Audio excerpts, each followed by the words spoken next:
Picture this: you're doing your taxes and you look over at your adorable dog who just cost you $200 at the vet last week, and you think, can I write off Fluffy as a dependent? Well, I've got some good news and some bad news for pet parents everywhere. Americans spent over $136 billion on their pets in 2022, that's billion with a B. So it's totally reasonable to wonder if the IRS might help cover some of those costs. Today, I'm breaking down exactly when you can and can't claim pet expenses on your taxes. Trust me, some of these rules might surprise you. The big question: pet tax credit?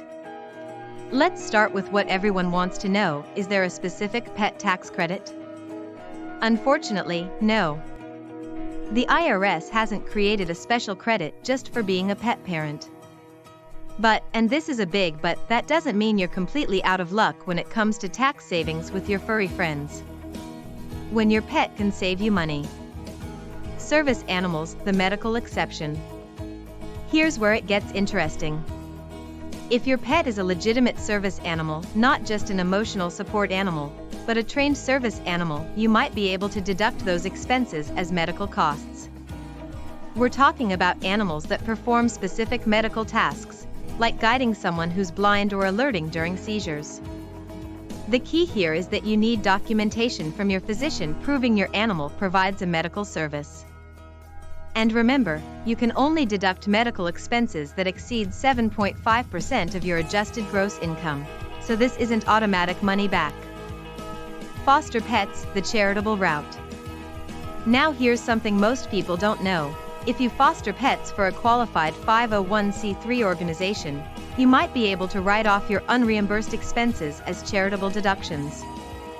This could include pet food, vet bills, and supplies.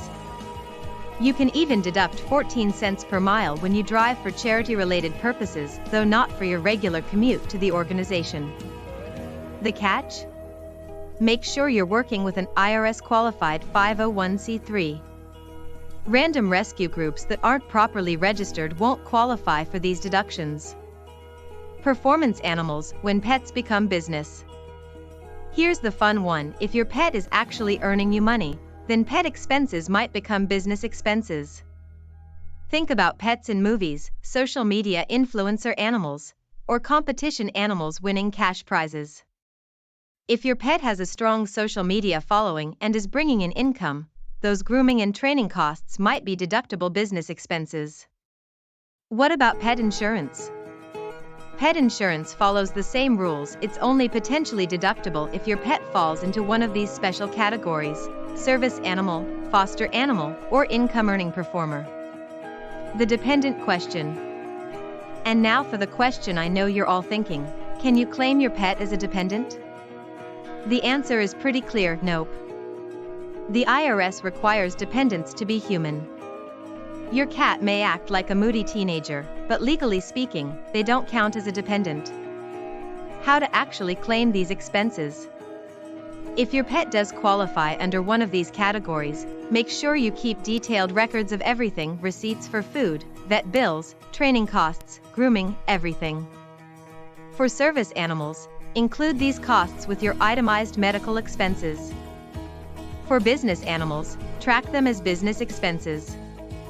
For foster animals, include them as charitable deductions. Now, before you start planning your pet's tax strategy, remember that tax laws can be complex and everyone's situation is different. What qualifies as a legitimate business expense or medical deduction can vary.